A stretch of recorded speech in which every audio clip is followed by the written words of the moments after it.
हम लोग श्रीमद् भागवतम के स्कंद 3 अध्याय 14 के पुनरावलोकन को देख रहे हैं। और मुझे नहीं लगता कि एक दिन में हो पाएगा, तो यह आज पहला दिन है मानिए। पिछले अध्याय में भगवान वराहदेव की लीला का वर्णन वह सुने थे, अर्थात मैत्रेय मुनि से विदुर जी सुने थे। तो अब वहाँ यह भी सुने थे कि भगवान ने आदि दैत्य हिरण्याक्ष को मारा। तो भगवान वराहदेव की लीला को और सुनने की इच्छा से विदुर जी इस हिरण्याक्ष के जन्म के प्रसंग को सुनना चाहते हैं कि इन लोग का जन्म कैसे हुआ था, हिरण्याक्ष हिरण्यकशिपु आदि का जन्म कैसे हुआ था। तो उससे अध्याय शुरू होता है। श्री शुक उवाच निशम्य कौशारविणोपवर्णिताम हरे कथा कारण सुकरात्मनः पुनः सपपृच्छ तमुद्यतांजलि न चाति तृप्तो विदुरो धृतव्रतः। श्री सुखदेव गोस्वामी ने कहा निशम्य सुन करके। किससे सुन करके? कौशारव कौशारवी विणोपवर्णिताम। कौशार मतलब कौशार ऋषि के पुत्र मैत्रेय मुनि से सुन करके। विण का क्या अर्थ लिखा है? कौशार विण,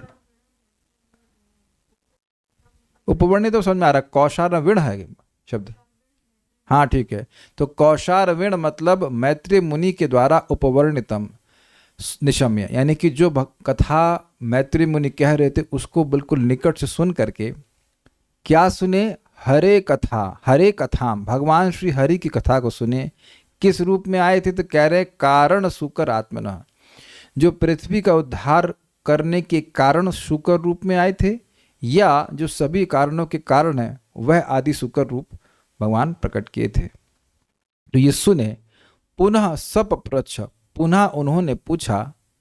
तम उद्यतांजलि, उनको पूछा, अर्थात मैत्रेय मुनि को पूछा। उद्यतांजलि मतलब हाथों को जोड़ करके पूछा। क्यों पूछा? तो कह रहे ना चाति तृप्तो विदुर, वह विदुर बहुत तृप्त नहीं हुए थे। भगवान के भक्तों का ये गुण ही है कि भगवान की कथा सुनकर वह कभी तृप्त नहीं होते हैं। कैसे विदुर जी? धृतव्रत, अर्थात जो भगवान की कथा को सुनने का व्रत लेकर के बैठे हुए थे, पकड़े होते इस व्रत को कि मुझे भगवान की कथा सुननी है, मुझे भगवान की कथा सुननी है। उनका मन और कहीं नहीं जा रहा। तो ऐसे विदुर जी ने प्रश्न किया। क्या प्रश्न किया? विदुरवाचा तेनैव तु मुनि श्रेष्ठ हरिणा यज्ञमूर्तिना आदिदैत्यो हिरण्याक्षो हत इति अनुशुश्रमा। विदुरवाचा, विदुर जी ने कहा तेनैव तु मुनिश्रेष्ठ, उन्हीं के द्वारा, हे मुनिश्रेष्ठ। उन्हीं के द्वारा मतलब उन्हीं हरि के द्वारा जो यज्ञ मूर्ति हैं, हरिणा यज्ञ मूर्ति ना, उन्हीं के द्वारा हे मुनिश्रेष्ठ मैत्रेय मुनि आदि दैत्य हिरण्याक्ष हतः, आदि दैत्य हिरण्याक्ष मारा गया। इति, इस प्रकार मैंने अनुशुश्रमा मतलब आपसे ही सुना है। समझ में आ गया श्लोक? तेनैव मतलब जिन्होंने पृथ्वी का उद्धार किया था, उन्हीं वराहदेव के द्वारा ये आदि दैत्य हिरण्याक्ष मारा गया। उन भगवान हरि के द्वारा मारा गया, जो यज्ञ मूर्ति है उनके द्वारा मारा गया। ऐसा मैंने आपसे सुना है, कहीं और नहीं सुना, आपसे ही सुना है।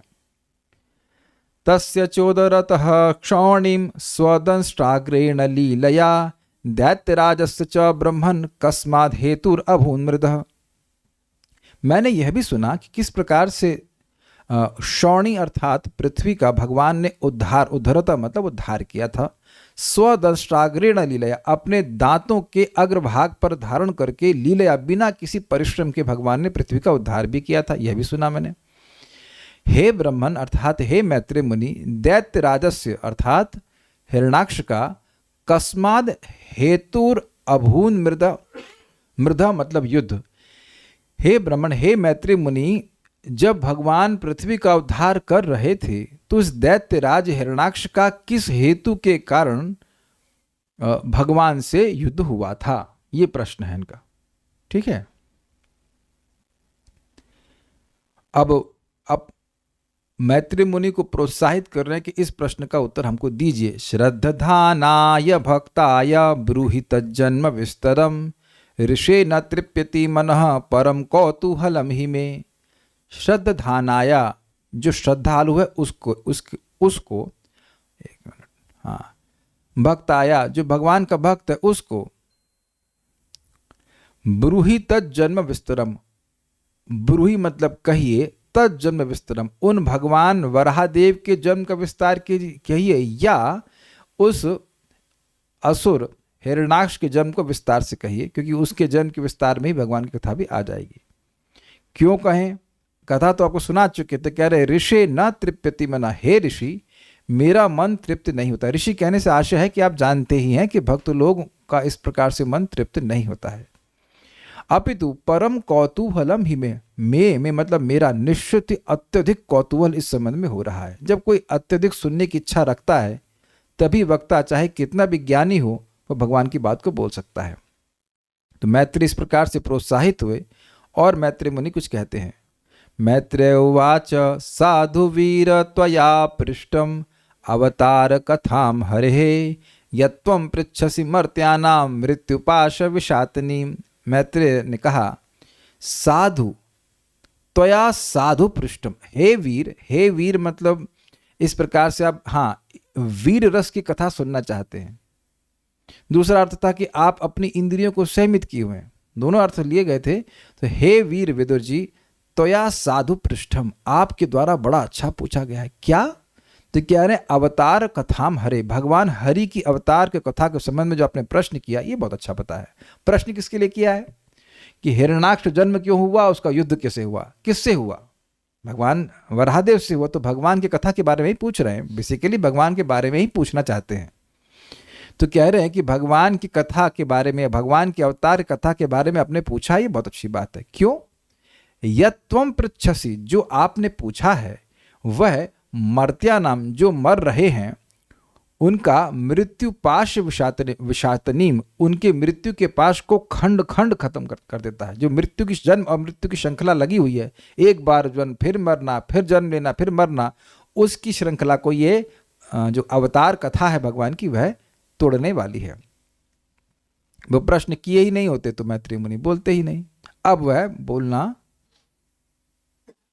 ना उसके बाद वे प्रमाण दे रहे हैं कि इस कथा के द्वारा क्या कोई व्यक्ति मृत्यु के पास से मुक्त हुआ है। तो इस पे वह श्लोक कहते हैं ययोत्तान पद पुत्रो मुनिना गीतयार्भकः मृत्युः कृत्वैव मूर्धन्ग्री मारुरोह हरे पदम, मूर्धन्ग्रीम आरुरोह हरे पदम होना ऐसे होना चाहिए।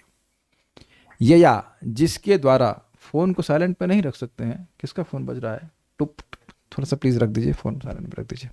यया मतलब जिस भगवान की कथा के द्वारा या जिस भगवत उपदेश के द्वारा उत्तान पदः पुत्र, उत्तान पाद का पुत्र कौन था? वो ध्रुव महाराज। मुनिना मतलब नारद मुनि जी के द्वारा गीतया अर्भक, अर्भक मतलब बच्चा। तो उत्तान पाद का पुत्र ध्रुव महाराज यद्यपि वो बच्चे थे फिर भी जिस कथा को नारद जी ने गाया था उसके द्वारा मृत्यु कृत्वैव मूर्धन्ग्रीम, मृत्यु के सर को एक सोपान, एक स्टेप का रूप में करके आरुरोह हरि पदम, भगवान हरि के पद को वह प्राप्त कर गया। ध्यान देना होगा कि ध्रुव महाराज भगवान का दर्शन बचपन में किए थे, लेकिन ये जो घटना है जिसमें वह ध्रुव महाराज एक वैकुंठ के विमान पर चढ़ने के लिए मतलब चढ़ने के लिए उद्यत हो रहे हैं, तो उनको अब एक स्टेप चाहिए। गाड़ी में होता है ना स्टेप, तो स्टेप जब ले रहे हैं तो उस समय मृत्यु आई कि भाई तुम देह त्यागो फिर वैकुंठ के विमान में चढ़ो। तो अब मृत्यु के समय ध्रुव महाराज का देह वहीं का वहीं स्पिरिचुअल हो गया, उनको देह नहीं त्यागना पड़ा, अपितु वह मृत्यु के सर पर पांव रखकर उस वैकुंठ के विमान पर चढ़े। तो बात यह है कि अर्भक उस समय वो छोटे बच्चे नहीं थे, वो बड़े हो गए थे, लेकिन एक अर्भक शब्द से यहाँ पे सूचित हो रहा है वही ध्रुव महाराज जिन्होंने बचपन में भगवान को देख लिया था, वो आगे जाकर के वैकुंठ को गए थे। अब यहाँ पे वह इस कथा का इतिहास बता रहे हैं। अथात्रापि इतिहासोऽयं श्रुतो मे वर्णितः पुरा ब्रह्मणा देवदेवेना देवानाम अनुपृच्छताम। ये शैली है। कुछ लोग जो बड़े निकृष्ट टाइप के लोग होते हैं और वो अपने आप को बहुत बड़ा गुरु मानते हैं, आप समझ रहे हैं किसकी बात कर रहा हूँ, तो वो कहते हैं कि ये सब स्टोरीज हैं लोगों को शिक्षा देने के लिए। They are damn stupid. यहाँ पे स्पष्ट कह रहे हैं अथ अत्र अपि इतिहासोयम, इस संबंध में जो तुमने प्रश्न किया है इसके संबंध में मैं तुमको एक इतिहास सुना रहा हूँ। श्रुतः में वर्णितः पुरा, जिसको मैंने पहले सुना है। इतिहास का मतलब क्या होता है? इति इस प्रकार, और हास मतलब जो घटित हुआ है। ये कोई कल्पना नहीं है किसी की। इसे कहते हैं गप, कहते हैं कपोल, कपोल कल्प। कपोल, कपोल मतलब गाल, और कल्प मतलब गालों की कल्पना गाल फुला फुला कर बोलना और उसके बाद कोई कहानी रच देना। This is absolute stupidity. ये सब कुछ इतिहास है, इस प्रकार से वर्णित है। तो कब वर्णित, आपने कब सुना? तो कह रहे हैं ब्रह्मणा देव देविना। ब्रह्मणा मतलब ब्रह्मा जी के द्वारा, जो देवताओं के भी देवता है उनके द्वारा, देवानाम अनुपृच्छताम, देवताओं के द्वारा पूछे जाने पर यह एक इतिहास वर्णित किया गया था, और उस समय मैंने ब्रह्मा जी से सुना था। अब समझा रहे हैं क्या क्या क्या सुना था। दितिर्दाक्षायणी शत मारीचम कश्यपम पतिम अपत्य कामचक में संध्यायाम हृचयार्दित। शत मतलब हे विदुर जी, हे क्षत्रिय विदुर जी। दिति, दिति नाम है, दाक्षायणी जो दक्ष की बेटी हैं, और मारीचम यानी कि मरीचि के बेटे कश्यप उनके पति हैं। क्लियर?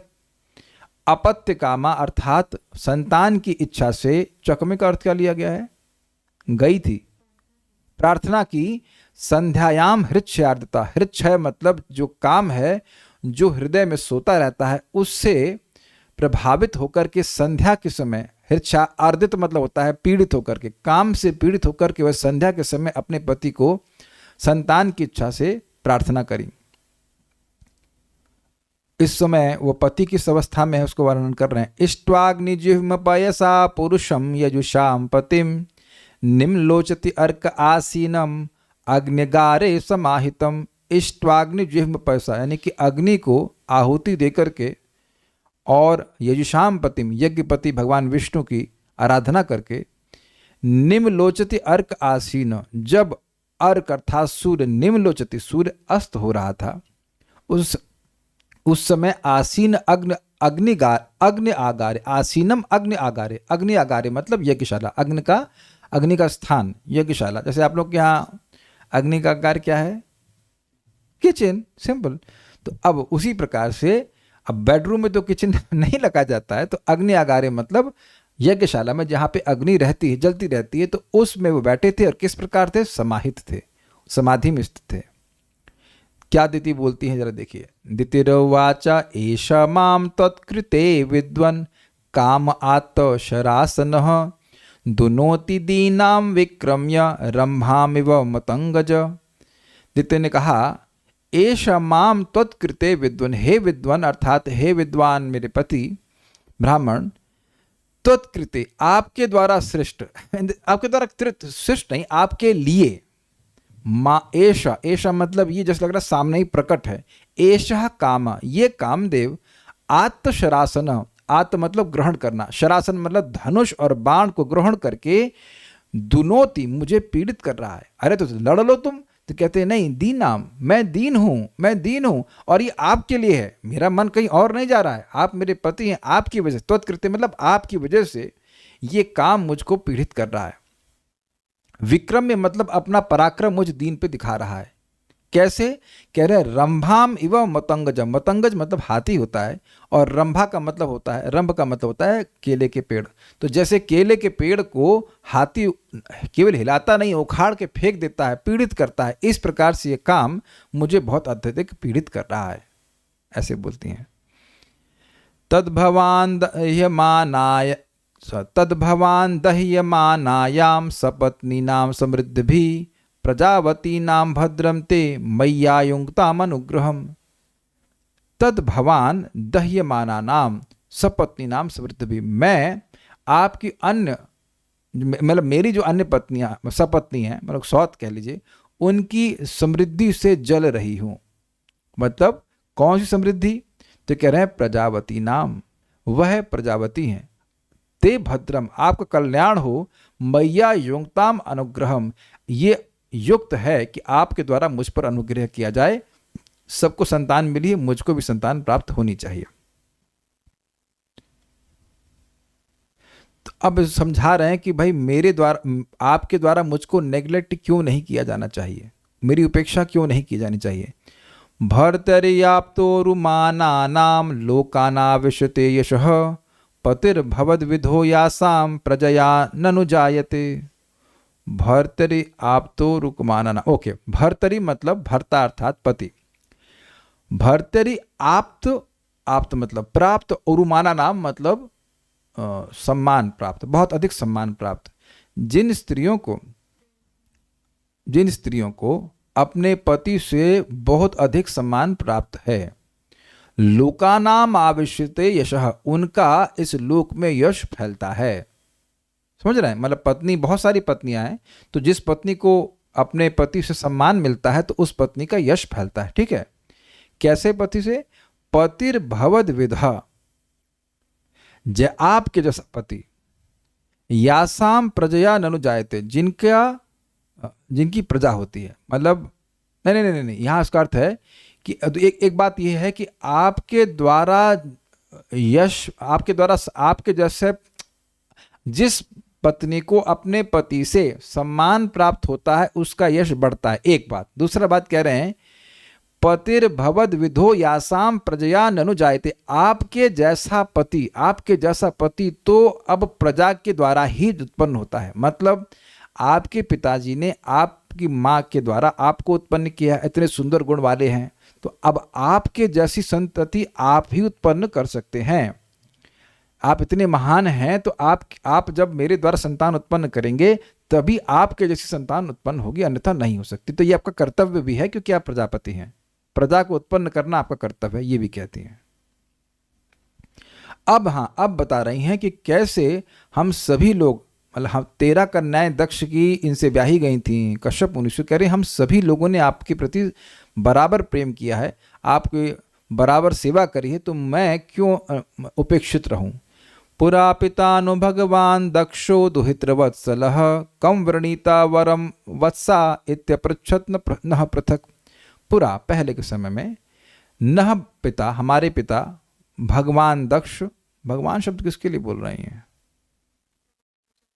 हाँ, प्रजापति के अर्थ में। प्रजापति दक्ष ने, जो कि दुहित्र वत्सला अपनी बेटियों से अत्यंत प्रेम करते थे, उन्होंने हमसे पूछा था कम वृणीता वरम वत्सा, हे बेटियों तुम किसको अपना वर चाहती हो। इति अपृच्छत् नः पृथक, हम सबसे पृथक पृथक पूछा था। थोड़ा समझने का प्रयास कीजिए, एक साथ पूछते तो एक दूसरे का मत से दूसरे लोग प्रभावित हो जाते, ये किसको सेलेक्ट कर रही है, वो किसको सेलेक्ट कर रही है, लेकिन हम सबको अलग अलग पूछा था और हम सब ने आपको इंडिविजुअली सेलेक्ट किया है। तो उसके बाद कह रहे हैं सविदित्वात्मजानाम्नो भावम संतान भावनः त्रयोदशादात्तासाम यास्ते शीलमनुव्रतः।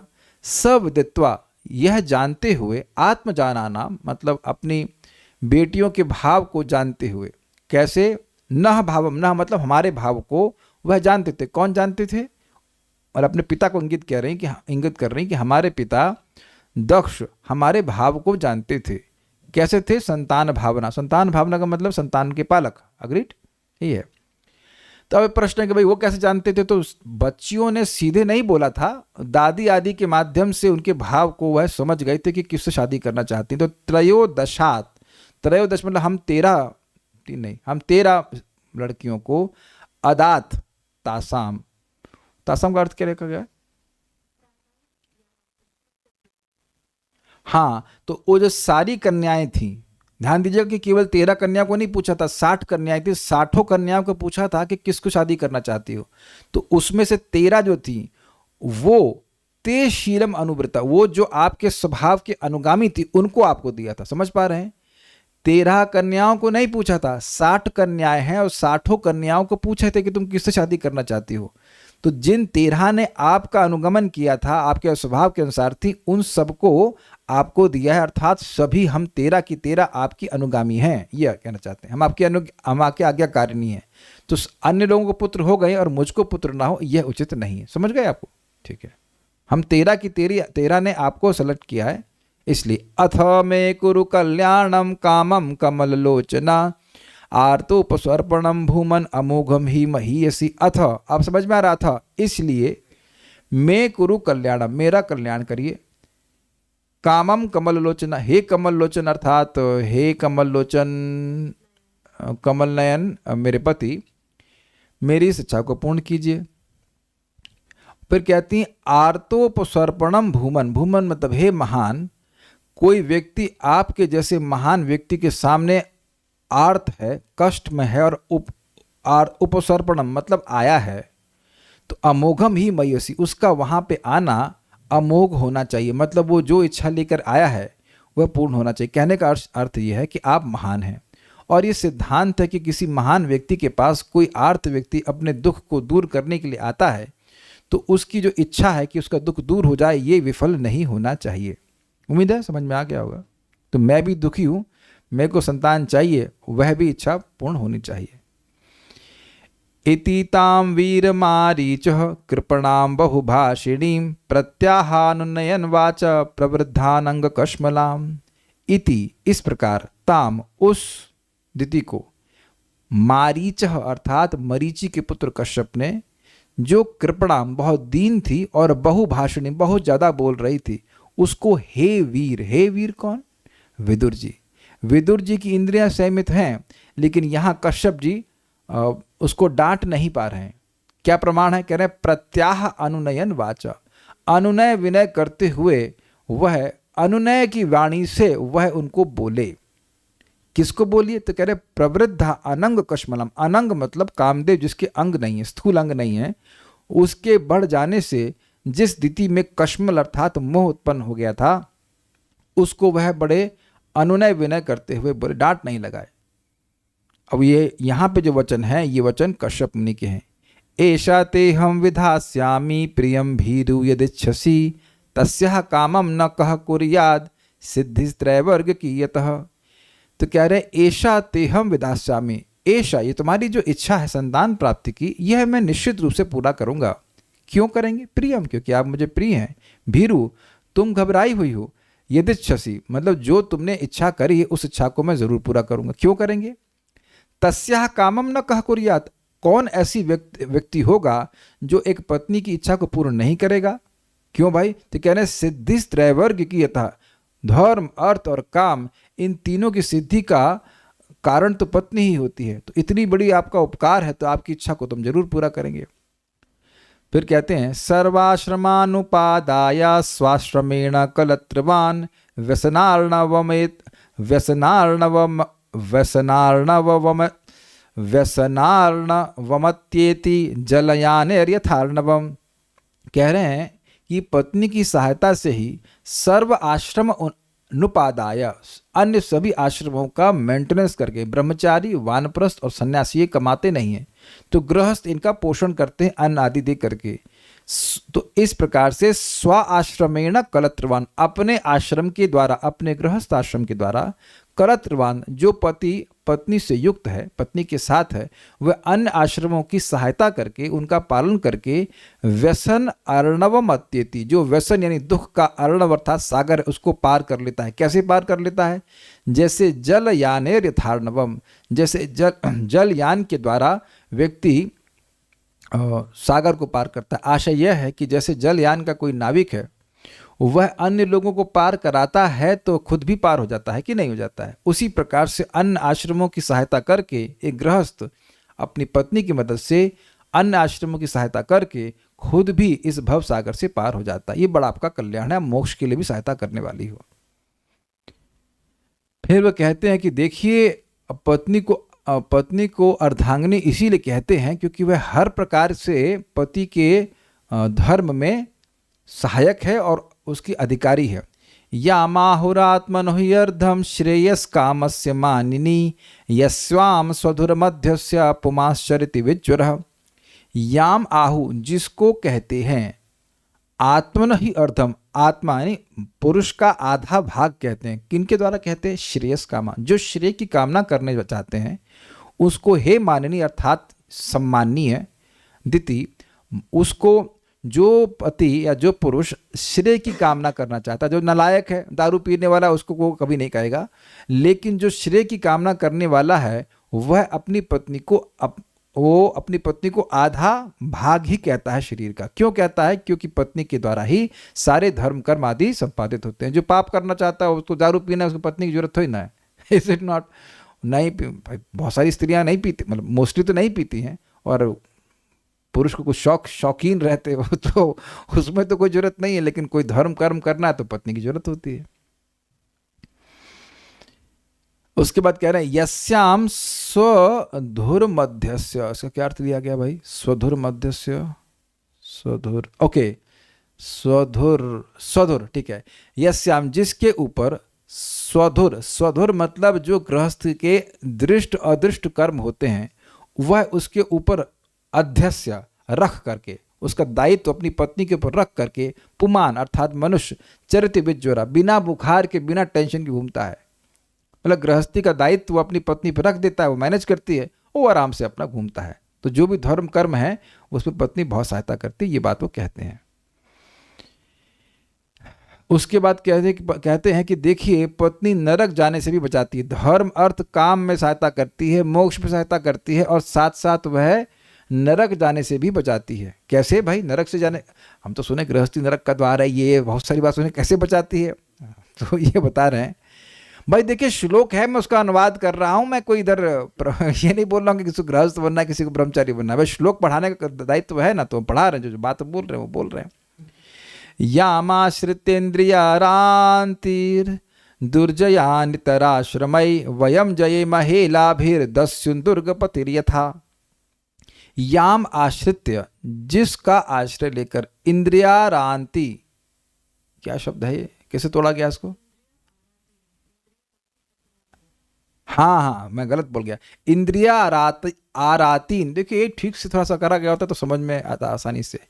याम आश्रित्य इंद्रिया आरातीन दुर्जयान इतराश्रमय, जिस पत्नी का आश्रय लेकर इंद्रिया रातीन, जो इंद्रिय रूपी शत्रु हैं, और जो इतर आश्रम है, गृहस्थ से अलग आश्रमों के द्वारा दुर्जय हैं, वयम जये महिला भी, उनको हम बड़ी आसानी से जीत लेते हैं। दस्युन दुर्गपति रहता, जैसे दुर्गपति डाकुओं को जीत लेता। इसको थोड़ा समझिए, मतलब क्या बोल रहे हैं। जैसे कोई ब्रह्मचारी है या सन्यासी आदि हैं, और या वानप्रस्थ भी, अब यह अगर स्त्री संग कर लिए तो ये नरक में गिरेंगे। क्यों? क्योंकि इसमें अलाउड नहीं है बिल्कुल भी। लेकिन और पॉइंट क्या, अगर इच्छा है हृदय में और वह इच्छा इतनी बलवती हो गई कि व्यक्ति अब स्त्री संग करता है, तो वह अवैध स्त्री संग होगा और उसको वह नरक में गिरना पड़ेगा। गृहस्थ में व्यक्ति अपनी पत्नी का संग संतान उत्पत्ति के लिए कर रहा है, तो वह नरकगामी नहीं होता है, तो उसकी इच्छा संतुष्ट हो जाती है। यद्यपि वो मुक्त नहीं होता है, लेकिन नरकगामी नहीं होता है, ये बात बोल रहे हैं। लेकिन ध्यान दीजिएगा कि बात किस तरह से धर्म के अनुसार किया जाता है। तो वाक्य वहाँ पे कर चुका हूँ, बस बोल रहे हैं कि बड़ी आसानी से हम इन इंद्रियों को जीत लेंगे। जैसे कोई व्यक्ति दुर्ग के अंदर बैठा होता है तो उस पर डाकू लोग अटैक नहीं कर पाते हैं, ये बात बोल रहे हैं। अब वो कह रहे हैं, थोड़ा मजाक भी कह रहे हैं, भाई देखिए हम तो एक जन्म क्या कई जन्मों में भी आपका उपकार नहीं चुका सकते हैं। न वयम प्रभवस्ताम त्वाम अनुकर्तुम ग्रहेश्वरी अप्यायुषा व कार्ष्णेना न ये चान्य गुणगृध्नवः। न वयम, वयम न प्रभव, प्रभव का मतलब क्या है बताइए?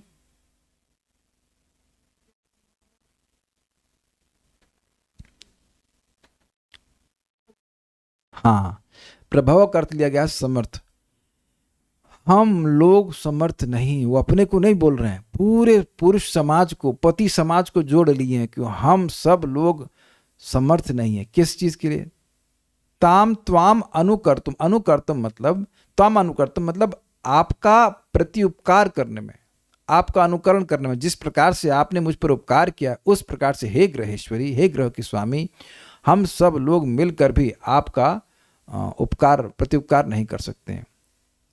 अप्यायुषा व कार्ष्णेना, पूरा, कार्ष्ण मतलब संपूर्ण, पूरी आयु भी अगर हम लगाएं तब भी नहीं हो सकता। ये चान्य गुणगृध्नवा, ये इसका अर्थ लिया गया कि अभी इस जन्म में चली कोई गुण आपके पास कम था इसलिए आप उसको नहीं कर पाए, लेकिन अन्य जन्मों में और गुण को ग्रहण कर लें तो शायद आप मेरे उपकार को चुका दें, तो कहते ना, वह भी नहीं हो सकता। अन्य जन्मों में भी मैं गुणों को स्वीकार करूं तब भी मैं आपके गुणों का, आपके जो आपका उपकार है उसको मैं चुका नहीं सकता। ये बात वो परिहास में कहते हैं।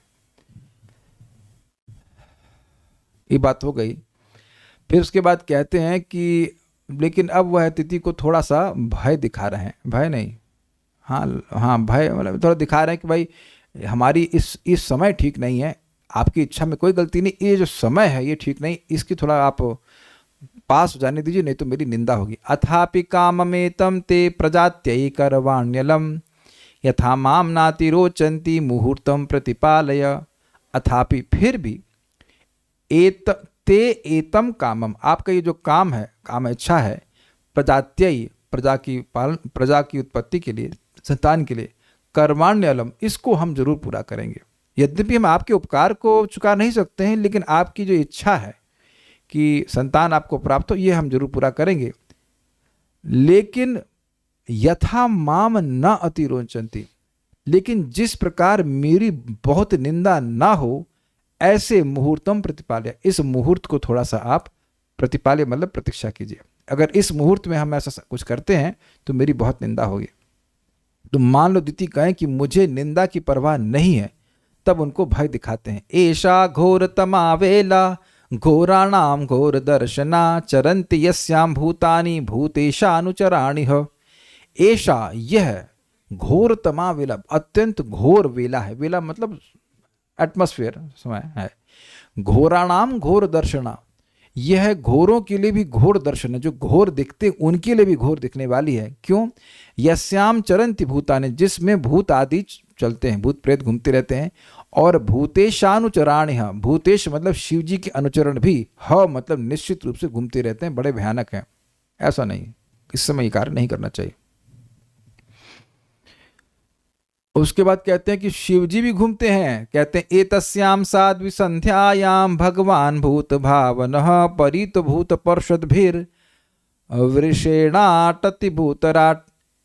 एतस्याम, इस संध्या के समय, एतस्याम संध्यायाम, इस संध्या के समय, हे साध्वी, साध्वी मतलब आप साध्वी हो और आप समझती हो इस बात को। भगवान अर्थात भगवान, भूत भावना मतलब भूतों के पालक, मतलब प्रेतों के पालक, परितः भूत पार्षद भी, अपने भूत प्रेत आदि पार्षदों के संग घिरे होते हुए, वृषेणा अटति भूतराट, भूतराट मतलब भूतों के स्वामी शिव जी अपने वृषेणा अर्थात बैल पर चढ़ करके वह भ्रमण करते हैं। तो शिव जी का भी अब अनादर होगा और उनके अनुचरों का भी अनादर होगा। तो शिव जी का वर्णन कर रहे हैं। शमशान चक्रानिल धूलि धूम्र विकीर्ण विद्योत जटा कलाप भस्मावगुंठा मल रुक्म देहो देवस्त्रिभी पश्यति देवरस्ते। मान लीजिए वो कहें कि अरे हम कहीं एकांत में जाके इस कार्य को कर लेंगे, शिव जी नहीं देख पाएंगे, तो शिव जी के जरा गुणों का वर्णन कर रहे हैं। शमशान, शमशान की, चक्रानिल मतलब चक्रवात वाली जो वायु है, धूलि धूम्र जिससे जो धूल उठती है उससे धूसरित, और विकीर्ण, विकीर्ण मतलब फैले हुए, विकीर्ण मतलब चमचमाते हुए, क्षमा बिखेरे, सारे भाई तो बिखरे हुए, और विद्युत मतलब चमचमाते हुए, जटा कलाप, उनका जटा जूट जो है वो फैला हुआ है और उसमें शमशान की जो चक्र वाली वायु है वो उससे धूल ऊपर उठ रही है और वह उनके बालों को लगी है, इसके उनके बाल चमक रहे हैं। भस्मा व गुंठा मल रुक्म देहो, उनका रुक्म देह अर्थात उनका स्वर्णिम देह जो अमल है, जो बिल्कुल पवित्र है, वह शमशान की भस्म से अवगुंठ अर्थात पूरा लिपा हुआ, लेपे हुए हैं। देव त्रिभी, वह महादेव हैं, और त्रिभी पश्यति, वह तीनों आंखों से देखते हैं। तो इसलिए आप, ऐसा कोई स्थान नहीं है जिसको वह ना देखते हो, देखने में समर्थ हैं। ते देवर, वो आपके देवर हैं, आपको लज्जा नहीं आएगी। तो अब मान लीजिए दिति कहें कि अरे भाई देवर हैं तो हमारे अपराध को क्षमा कर देंगे संबंध देखकर, तो वहां पे अभी कह रहे कि नहीं, वो तो हम मान रहे हैं कि देवर हैं, वह तो ईश्वर है, उनका तो सबके प्रति समभाव है, तो कोई अपराध करेगा तो उसको दंड वो जरूर देंगे। तो उनके ऐश्वर्य का वर्णन करते हैं। ना यस्य लोके स्वजनः परोवा नात्यादृतो नोत कश्चिद विगरयः वयं व्रतैर्यचरणापविद्धाम् आशास्महे जाम्बत भुक्त भोगाम् न यस्य लोके यस्य न स्वजनः परोवा। लोक में जिनका कोई स्वजन यानी अपना नहीं है और पराया कोई नहीं है, ना अत्यादृतः, न तो कोई उनका अत्यंत आदरणीय है और न ही कोई विगर्य अर्थात न ही कोई उनके लिए भर्सना करने के योग्य है, वो सम है। वयम व्रतैः या चरणापविद्यम, हम लोग व्रतों के द्वारा जो उनके चरणों के द्वारा निर्माल्यवत त्याग दी जाता है, यह चरणापविद्यम, उसकी आशास्महे, उसकी आशा करते हैं। जिसको वो अपने चरणों से ठुकरा दी है उसको पाने की आशा हम अपने व्रत द्वारा करते हैं। जरूरी नहीं कि वो पा ही जाए, आशा करते हैं। कैसे कहते हैं? अजाम बत भुक्त भोगम। बत मतलब ओह, कितने आश्चर्य की बात है, कितने महान है कि जो माया के भोग वह ठुकरा दिए हैं टांग से पांव से, उसको भुक्त भोगम अर्थात उसके दोषों को देखकर इसमें कोई दम नहीं है, वो ठुकरा दें, उनकी आशा हम लोग व्रत करके करते हैं। हम लोग का मतलब मरीचि के पुत्र अर्थात ब्रह्मा जी के पौत्र। तो इस प्रकार से शिव जी महान है, ये सब बात कहते हैं।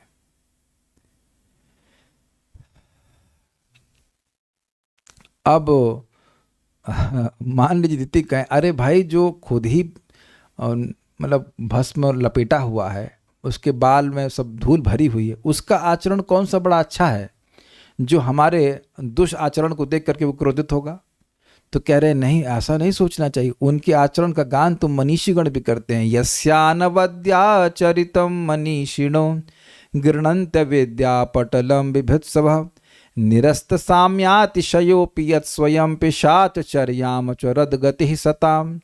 यस्य अनवद्य चरिताम, जिनके अनवद्य अर्थात अनिंदनीय चरित को मनीषिणा, जो महान मुनिगण हैं, वह सब गृह्णन्ति गाते। काहे गाते हैं?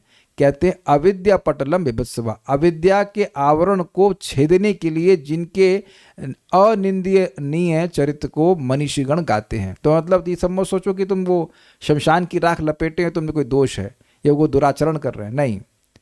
कि फिर कहते हैं निरस्त साम्यातिशयोपि, उनके समान ना तो कोई है और ना ही उनसे कोई अधिक है। जब समान ही नहीं है तो फिर अधिक होने की बात क्या है?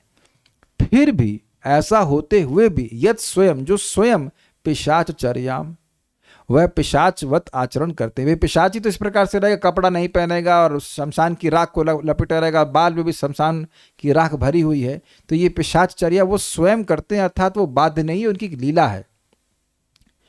उसको क्लियर करते हैं अचरत मतलब करते हैं गतिम सतहम, यद्यपि वह भगवान के शुद्ध भक्तों की गति अर्थात आश्रय है, वो केवल अपनी इच्छा से इस प्रकार से करते हैं।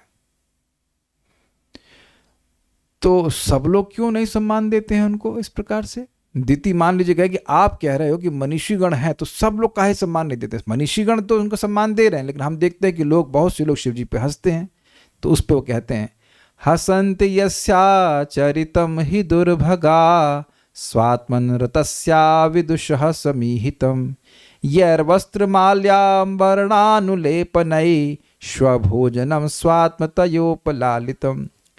हसन्त यस्याचरितम, जिनके चरित पर लोग हंसते हैं, ही दुर्भगा, वह तो निश्चित रूप से दुर्भाग्यशील है, दुर्भाग्यवान, उन पे कोई कृपा नहीं करता। किनके चरित पर? तो कह रहे हैं स्वात्मनृतस्य, जो स्व आत्मा, अपनी आत्मा अर्थात अपने परमात्मा भगवान श्री कृष्ण में रत हैं, अत्यंत आसक्त हैं, उन शिव जी पर लोग हंसते हैं। क्यों हंसते हैं? अविदुषा, क्योंकि वह उनके समीहितम अर्थात लोगों को शिक्षा देने के अभिप्राय से किए गए आचरण को वह नहीं समझ पाते हैं। तो प्रश्न होगा कि भाई क्या आचरण है शिव जी का? तो वो कहते हैं कि शिव जी देखिए, वो देखते हैं, सोचते हैं कि जो भी सुंदर वस्त्र है, माला है, आभूषण है या चंदन आदि लेप है, वह तो मेरे स्वामी के लिए हैं, भगवान श्री कृष्ण के लिए हैं, इनको मैं कैसे स्वीकार कर सकता हूँ? इस बात को नहीं समझ पाते हैं। तो करते क्या हैं लोग ऐसे? तो कह रहे हैं यही वस्त्र माल्याभरणानुलेपनई, ये लोग जो भगवान शिव पर हंसते हैं, वो वस्त्र के द्वारा, माला के द्वारा, आभरण यानी कि आभूषण के द्वारा और अनुलेपने मतलब चंदन आदि के द्वारा स्वभोजनम, जो कुत्ते का भोजन है उनका शरीर, उसको स्वात्मतया अपना मानते हुए उपलालितम, लालन पालन करते हैं। तो पॉइंट क्या है यहाँ पे बोला गया कि देखिए इस जगत में सेम स्वभाव वाले लोग प्रशंसा करते हैं, अरे भाई तू तो यार बड़ा अच्छा दारू पीता है। अब जो दारू पीने वाले कहते हैं तो बड़े पैग लगा रहा है, तो वहाँ प्रशंसा करते हैं। लेकिन जो दारू नहीं पीते, शराब नहीं पीते हैं, वो तो उसको खराब मानेंगे। और जो लोग शराब नहीं पीते हैं, वो जो लोग शराब पीते हैं, वो लोग उन लोगों का परिहास करते हैं जो लोग नहीं पीते। अरे क्या यार तुम जीवन खराब कर रहे हो, तुमने मज़ा नहीं लिया, ऐसे करके। ये केवल एग्जाम्पल नहीं दे रहा हूँ। 2003 की बात है, मैं साउथ इंडिया में कॉलेज में था, तो वो लड़के सब शराब वराब पीते थे, हम तो कभी नहीं पिए। तो क्या यार तुम ऐसा बोलते हैं जो लड़के लोग हैं, सब जानते हैं। इज नॉट, आप लोग जब नौकरी वोकरी में करते हो, हमें तो खैर नौकरी में कुछ, हाँ नौकरी में भी जहाँ हम रुके थे तो हम 6 इंजीनियर थे, तो मेरा रूम अलग था, वो लोग अपना ड्राइंग रूम में बैठ करके सब शराब पिया करते थे, 5 लोग, मतलब 6 में से एक मैं नहीं पी रहा था। तो वो लोग सोचते थे कि क्या ये जीवन में कुछ एंजॉय नहीं कर रहा है। तो आप देख रहे हैं कि विपरीत गुण वाले लोग एक दूसरे की भर्त्सना करते हैं। तो शिव जी तो पूरे, शिव जी का तो खैर देहात्म बुद्धि होने का मतलब ही नहीं है, लेकिन शिव जी का मन, आसक्ति केवल भगवान कृष्ण में है। वो हर उपभोग की वस्तु भगवान को देना चाहते हैं। और यहाँ सारे लोग जो भौतिकतावादी हैं, वह अपने जो शरीर है, जो कुत्ते का भोजन बनना है, उसको पालन करने में लगे हैं। तो वो शिव जी को हंसेंगे ही, यानी क्या कपड़ा भी नहीं पहनता, गृहस्थ कम से कम स्वेटर पहने, धोती पहने, वह भी नहीं पहन रहा, पागल जैसे घूम रहा है, ऐसा करके वो सोचते हैं। लेकिन अब शिव जी की तो ये जो पिशाचचर्या, उसके बारे में बोलते हैं। ब्रह्मादय ब्रह्मादयो यत कृत सेतु पालायत कारणम विश्वमिदं च माया आज्ञा करी यस्य पिशाचचर्या अहो विभुम्नश्चरितम विडम्बनम। तो कहते हैं कि शिव जी का ये जो आचरण है समझ में नहीं आता है। ब्रह्मादय, ब्रह्मा आदि यानी ब्रह्मा जी, उनके बेटे और हम सब लोग, यत कृत सेतु पाला, जिनके द्वारा कृत सेतु अर्थात धर्म की मर्यादा का पालन करते हैं। अब प्रश्न कहते, ब्रह्मा जी के तो ये बेटे हैं, बेटा धर्म का पालन कैसे करेगा भाई? बेटे के द्वारा जो धर्म की मर्यादा है उसको पिताजी कैसे पालन करेंगे? कुछ समझे आप? पिता शिक्षा देता है बच्चे को, तो लड़का तो शिव जी हैं, ब्रह्मा जी को, ये कैसे धर्म की शिक्षा देंगे? तो कह रहे हैं भाई ये ईश्वर है, कुछ भी कर सकते हैं, इनके लिए कुछ भी आश्चर्य नहीं है।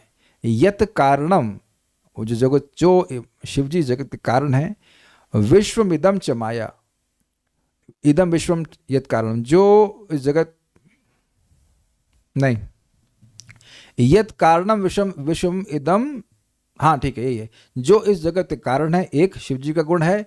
और माया आज्ञा करी यस्य, जो माया है वह उनकी आज्ञाकारिणी दासी है। जो माया सभी को वश में रखती है वह उनकी आज्ञा में रहती है। तो ये उनके महान ऐश्वर्य को सूचित करता है। फिर कहते हैं पिशाचचर्या, फिर भी ये पिशाच आचरण करते हैं। अहो विभुम्नाश्चरितम विडम्बनम, ये जो विभुम्ना मतलब विशेष रूप से महान शिव जी हैं, इनका चरित्र का विडम्बनम है, ये समझ में नहीं आता है, ये अनुकरण ऐसा क्यों करते हैं।